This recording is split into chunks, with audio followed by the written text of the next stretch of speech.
Seconds later, Millie says she hears a gut-wrenching scream come from her son, and then a gunshot.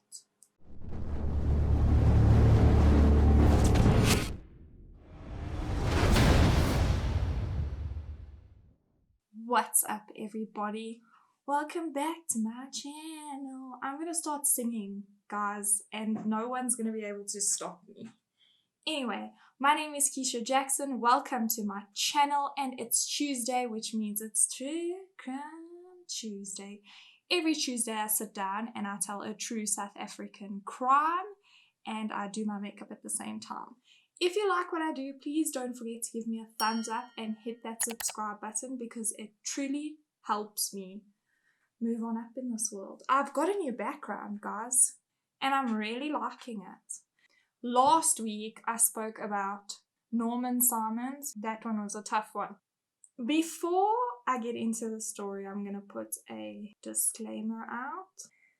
The story I'm going to be telling today contains scenes of violence, graphic descriptions, harm to children, and just terrible, terrible things. So if you're a sensitive viewer, please give this one a skip, but don't forget to give me a thumbs up. Today I'm going to be talking about the Venter Family Massacre. Have you guys heard of it? Because I just stumbled upon this story last week after I had filmed Norman. Now I'm going to start off with Philippe, who was born Philippe Jacobus Venter. He was born in 1962. His parents had two kids, which were him and his sister Rika. The family, there were some issues, to say the least. Him and his sister were mostly raised in foster homes because his parents were alcoholics, and when they were in the care of their parents, they unfortunately moved around a lot because his dad worked for the Department of Water Affairs. It was just not a stable environment for him and his sister to be in.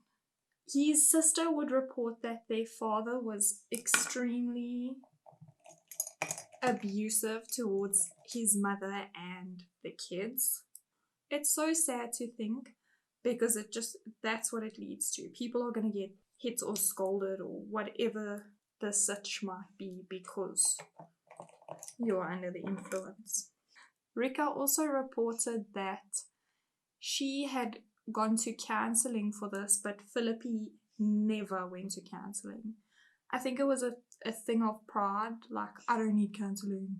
After Philippe matriculated, he served his period of conscription in the army, and then when that was done, he had held several odd jobs here and there before finally deciding to enroll in the Air Force. In 2001, after enrolling in the Air Force, Philippe met his wife by the name of Melise. Him and Melise would later get married in 2001 and move to the Hoedspruit Air Force Base. Soon after they had married and moved, they welcomed their first child into the world in 2002 by the name of Melise. That was their daughter's name. It was also reported by Philippe's sister, Rika, that he loved his daughter. He doted on his daughter and he just worshipped the ground she walked on because that's how it should be. Soon after Millie had given birth and they were living on the Hoedspruit Air Force Base and everything was good, she interviewed for a job to be the colonel's secretary, which was a very important job at that time. Everyone just thought it would be the easiest thing to do. We're living here. Philippe is working here, so, we might as well. Let me get a job. Let me do it. In 2002, Philippe was told that he would be deployed on a peacekeeping mission to Burundi. The further I went in on my research, the more things I read about Burundi, it really upset me to think that this is the kind of life that people have to live. So at the time that Philippe was supposed to be deployed in his mission to Burundi. They were going through a very tumultuous war between two different tribes called the Hutu tribe and the Tutsi tribe.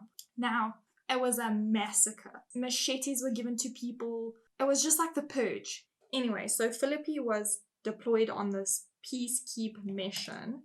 Before he left, Millie fell pregnant with their son. Now, in the short time, she fell pregnant and she gave birth to their son Yanku. So everything happened very fast. Philippe was getting deployed and a lot for everyone to handle. Well, for Millie to handle. Like I said, Burundi was a complete war zone. But people that suffered the most were the children. And children, young boys, starting from the age of 10, were given rifles and guns to fight in this war against the opposing tribe. Now, Philippe's job was to go and be a bodyguard for government officials. The word that they use is security detail for a government official. So he was a bodyguard. In 2004 of September, 2 years after Philippe had been working his mission in Burundi, he decided, I'm going to go out for the night, blow off some steam. A lot of reports stated that ladies and children in Burundi knew military men to be very successful and rich, and it was just a general, I wouldn't say general knowledge, but it was just known that military men have access to these young sex workers, and sex workers knew that military men would pay them for their services. September, one night, Philippe met a 14-year-old girl by the name of Therese. Him and Therese decide that let's go out for the night. It's going to be fun. I just need to blow off some steam. Philippe decides to get a taxi with Therese to go to a local hotel where they would have a drink and then do some stuff. The taxi driver and Philippe start engaging in a conversation, and Philippe says, it's going to be a great night. I'm going to get some because I want some. And when I'm saying some, I mean sex. It was reported that the taxi driver had picked Therese and Philippe up the evening of the 19th of September, 2004. And then the taxi driver proceeded to drop them off at the local hotel. The morning of the 20th of September 2004, a local passerby discovers the body of a 14-year-old girl just laying in a ditch like garbage. He did go to the police, and it was such a rare occurrence that the police took crimes like these seriously because of the circumstances that these young girls had to be in. But thank goodness that the police took this crime seriously, and they went over to where they knew they could find girls of the same doing that would know Therese. So they would go and investigate, obviously, and be like, who was she seen with? What had happened? When did she leave? What did she get into? Did she mention anything to you? Normal questions an investigator would ask when investigating a murder. The one girl says to the police officer she had left with a wealthy military man. So the police officer said, did they go in a car? Did they walk? What had happened? So she said, no, they got into a taxi. So the police officer had asked the young lady, do you remember anything, like what the taxi looked like, what the driver looked like? Did anyone mention anything like that to you? And she had described the vehicle. Shortly after that, the police found the taxi driver and they asked, who was in your taxi at this point and what had happened? And so Claude, that's the taxi driver's name. So the taxi driver describes Philippe and he gives the name. He says a man by the name of Flippie Venter. So they go to the base and they say, we're looking for Flippie Venter, and they decipher that Therese's body wasn't found very far from where Philippe stayed. They go in and they question Philippe, and he just says, well, what can I say? I was the last person to be seen with her. I can't really get out of it. There's nothing that I can do to get out of this. While Philippe is in police custody, he confesses to first consensually engaging in sexual activity with a 14-year-old girl. And then, when he had asked to do it again, she refused, and this enraged him, and I quote, "It enraged me, so I strangled her to death." End quote. Now, it's not known if after Therese had passed away, did he engage in sexual activity with her again. While in police custody, after he had confessed, Philippe went sort of AWOL and he got into an altercation with a security guard, and he was then charged with aggravated assault against an official security guard.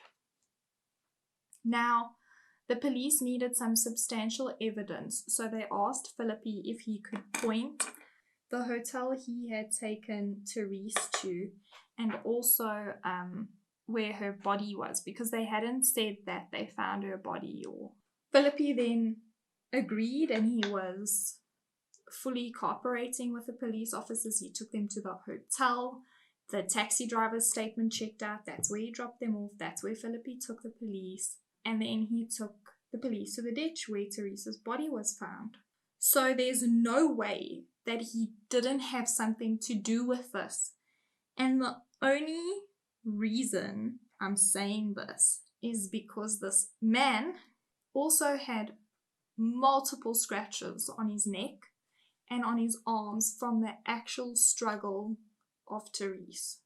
So Philippe was held in the military jail in Burundi for 6 months. That's how long he stayed in jail for, 6 months. Let's talk about Millie. Millie is still doing her job as the secretary for the colonel in Hoedspruit. And of course, messages get relayed back to the base. But I don't think she was told the full extent of her husband's crime. Keep that in mind. Very soon after he was arrested, while serving his sentence in prison, he withdrew his confession. He then stated that he was under the influence of a government official because he needed to cover up this government official's horrendous acts.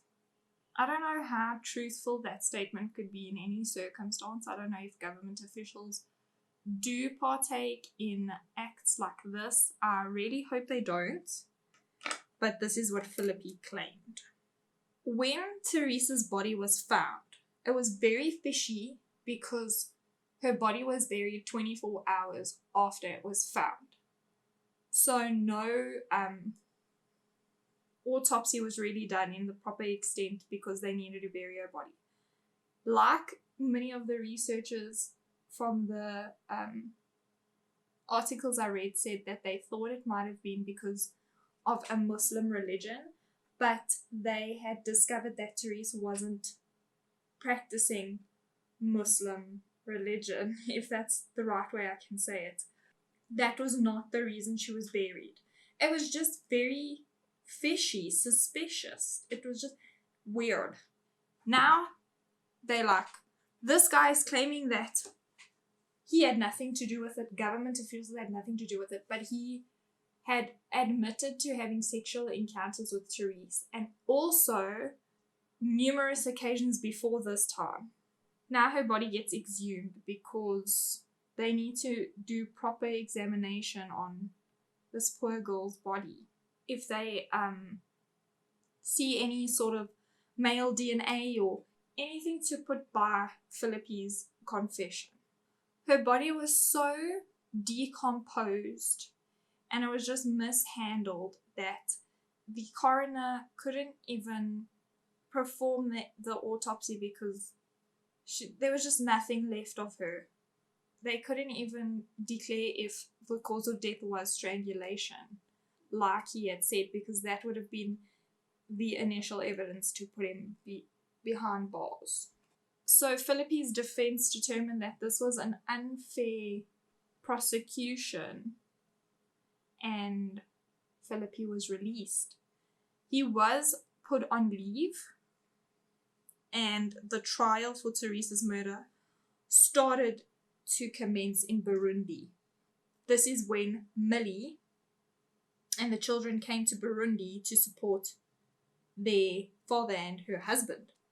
6 months after his arrest, he was granted release, bail, and he was allowed to return to South Africa. This caused emotional trauma for Philippe, and he was just not doing well. The remainder of the trial would continue in South Africa, where he would stand in front of a civil judge instead of military court. Because this crime had occurred when he was serving in the Air Force on a military mission, he was prosecuted in military court in Burundi. This would change when he came to South Africa.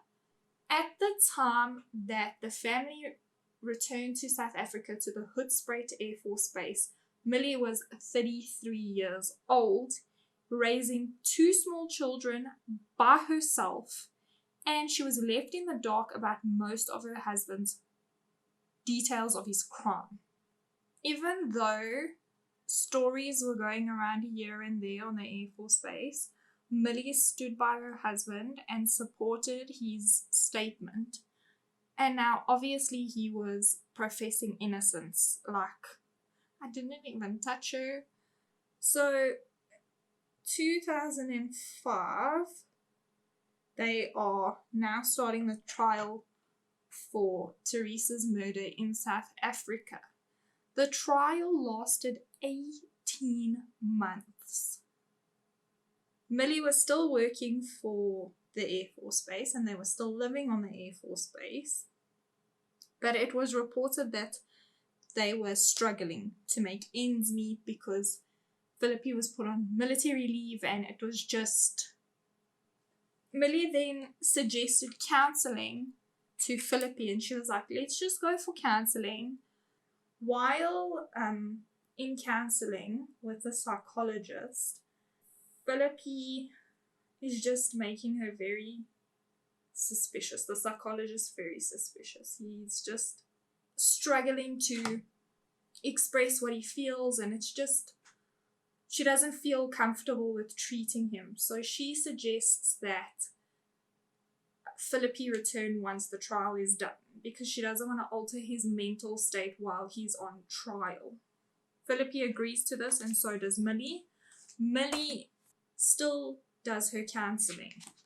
The trial became more and more public and it became public knowledge to the point where journalists were interviewing Philippe's fellow military men. I don't know what you call it, but a journalist interviewed and published the evidence of Therese's murder and Philippe's confession, and Millie had seen this. So Millie obviously is just chilling one day and she sees this article and she's like, what the hell are you doing? Why did you do this? Is it true? Did you lie to me? Did you lie to them? Philippe once again denies that he had anything to do with this murder. The two carry on with their normal lives. Philippe is still not allowed to be deployed or serve any sort of... He's not allowed to do any sort of military duty. So Millie is currently the only one bringing in a salary. 26th of April 2006, Philippe attends a work function. He attends this function at O'Hagan's pub in Hoedspruit. Millie hadn't gone with him, but she dropped him off at around 11 a.m. in the morning.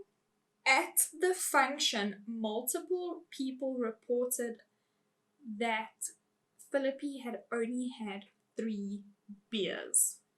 At 2 p.m., Millie picks Philippe up and they go home.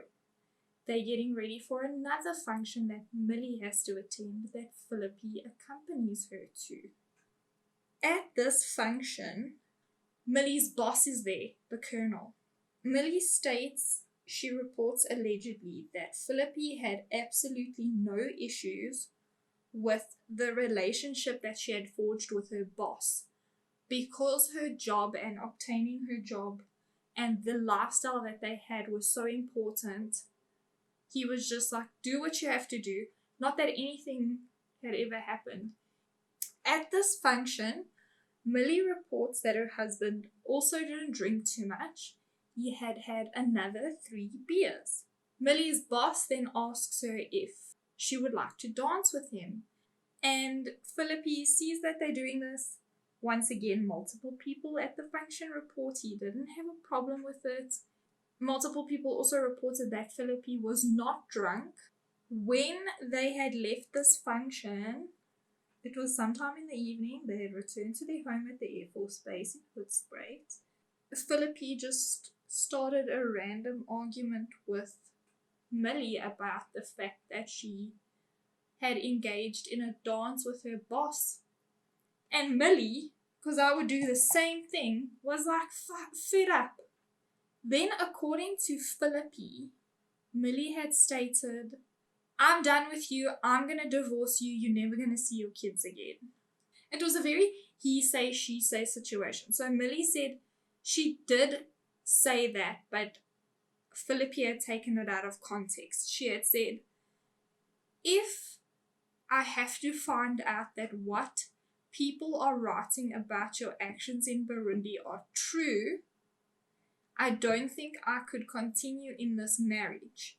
But Millie stands by the fact that she never told her husband that she would keep his children away from him. Millie claims that Philippe brought up the trial and how everyone had been making him out to be a monster, not Millie. Millie said, I'm going to leave. I'm going to go to my mom or my cousin. It was one of the two. She said she's going to go somewhere.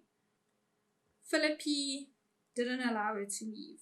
So Millie gets on the telephone with her cousin, just saying, would it be okay if the kids and I come and spend the night? I just want to calm down from this situation that I'm in.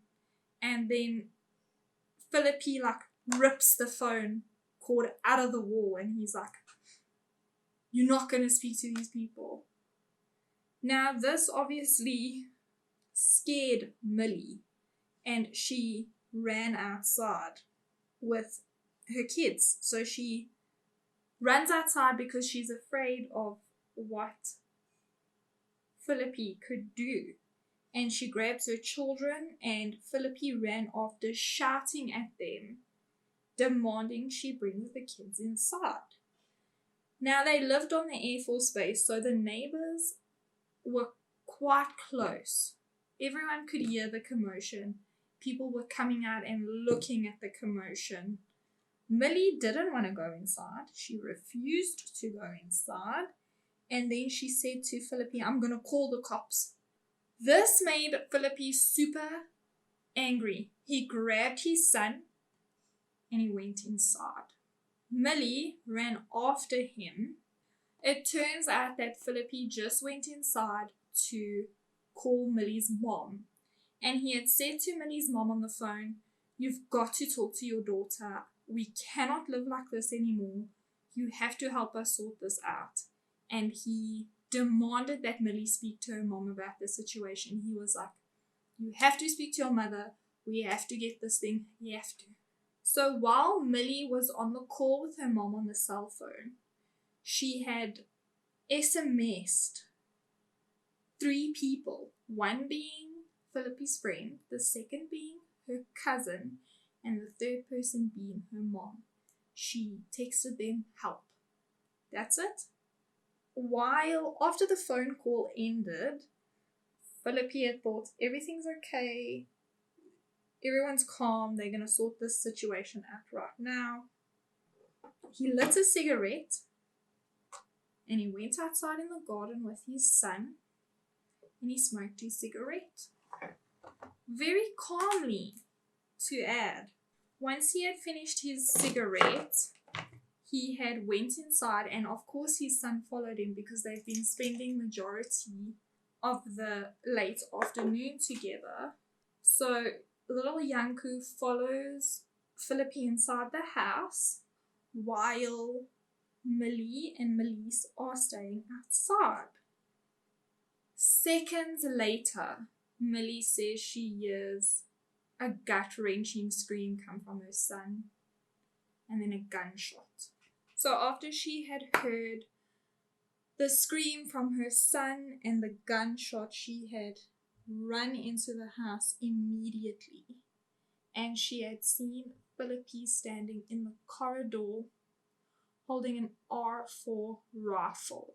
He then pointed the rifle at Millie and shot her in the stomach. She fell to the ground, and Melise had witnessed all of it, so obviously she screams and she runs out of the kitchen door. She's like, so as Melise is running away, Philippe takes aim through the wire fence and shoots his daughter in her back. At this point, she immediately fell to the ground, and neighbors hear the commotion and they come outside and they see poor Melise.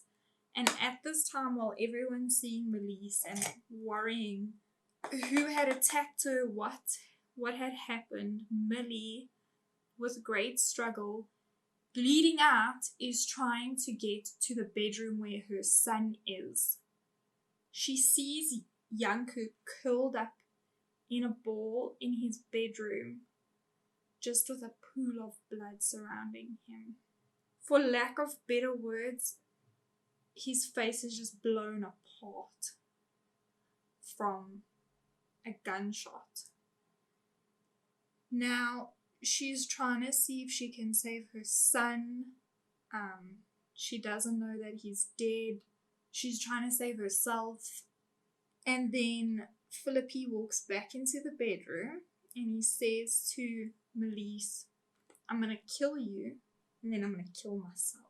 As Philippe wants to kill Melise, she gets up and she pushes him against the wall and bites him in his neck so that she could get the opportunity to see if she can get help, see if her daughter is okay, worrying about her son. It was just madness. So with great struggle, Millie was able to get away, and she was able to run into the street screaming for help for her and her daughter and her son. And the neighbors come out. The police are contacted, and the kids and Millie are rushed to the closest hospital. The police rush inside to see Philippe, and it's reported that he had slit his wrists. On arrival at the hospital, both children were pronounced dead. Millie had to go in for life-saving surgery, and then once she had recovered from her surgery, she was able to attend her children's funeral.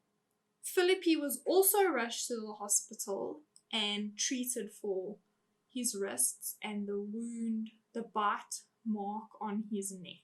Philippe is taken into custody, and bear in mind that he has not been charged with Therese's murder yet. Philippe now has to stand trial in the civil court for the murder and attempted murder of his kids and his wife.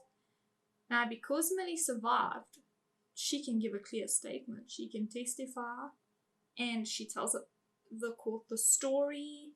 May of 2006. Philippe is standing trial for these murders, as well as the murder for Therese. Philippe's defense is that he is not in the right mental state since Burundi. He is pleading diminished responsibility. When you stand in a court and you plead diminished responsibility, it's like an insanity plea. You're pleading that at this time, you weren't emotionally and physically responsible for the act that you had committed.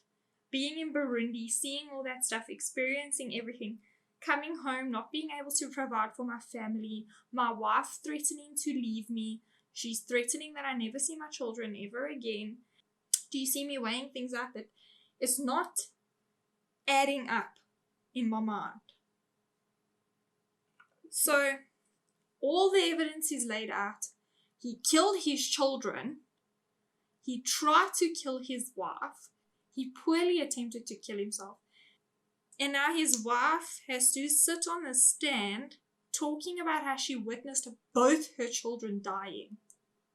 So Philippe and his defense is sticking by this insanity plea. The judge, I think I read that the judge said they are not bringing any evidence regarding or any circumstances regarding Therese's case into the Venter case because it's just not going to be a fair defense, or it's not going to be a fair trial. Philippe was sentenced to 10 years for the murder of Melise Venter, 5 years for the attempted murder of his wife, and then another 7 years for the murder of his son. He was sentenced to serve his sentences conclusively. Altogether, he will only be serving a total of 15 years. He has to stand trial for the murder of Therese. Once again, he's sentenced to 28 years behind bars to be served conclusively. I hope conclusively is the right word, guys.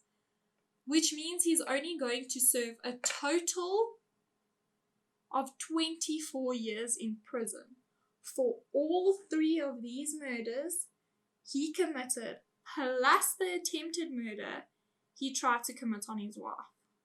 This isn't even the worst part. You're thinking, oh, Keisha, at least this guy's gonna spend some time behind bars, It doesn't state anywhere, and when I say anywhere, I mean, guys, I dig deep, eh? When I go into these cases, where are you?